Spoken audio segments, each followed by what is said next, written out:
মৃত্যুর পরে কোরআন শরীফের সূরা তাওবার মধ্যে আছে আবু তালেবের মৃত্যুর পরেও নবী আবার আল্লাহর কাছে হাত তুলে বলছে, আল্লাহ আমার চাচাটারে মাফ করে দেন, আমার চাচা জাহান্নামের আগুনে জ্বলবে।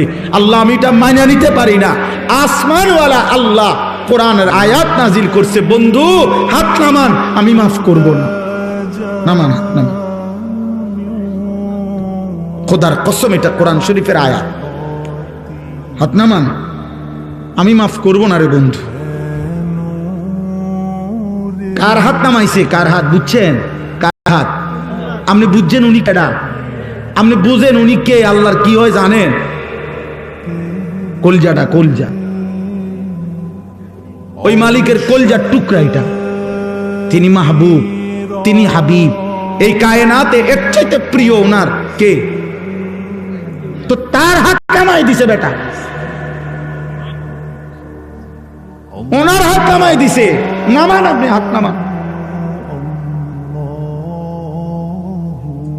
আপনি কে? আমি কে? বেশি খামখেয়ালি মনে করেন আপনার। ইব্রাহিম আলাইহিস সালাম কোরআন শরীফে আছে, ইব্রাহিম আলাইহিস সালাম ওনার আব্বা আজরকে জাহান্নাম থেকে বাঁচাবার জন্য কত লক্ষবার যে কাকুতি মিনতি করছে কোরআনের মধ্যে আছে। শত শতবার ইয়া আবাতি, ইয়া আবাতি, ইয়া আবাতি, ইয়া আবাতি কোরআন শরীফে আছে। আব্বা, এই আব্বা, এই আব্বা, আব্বা আপনি ঈমান আনেন, ওই বাপ ঈমান আনেন, বাপ ঈমান আনেন, ঈমান আনেন, ঈমান আনেন।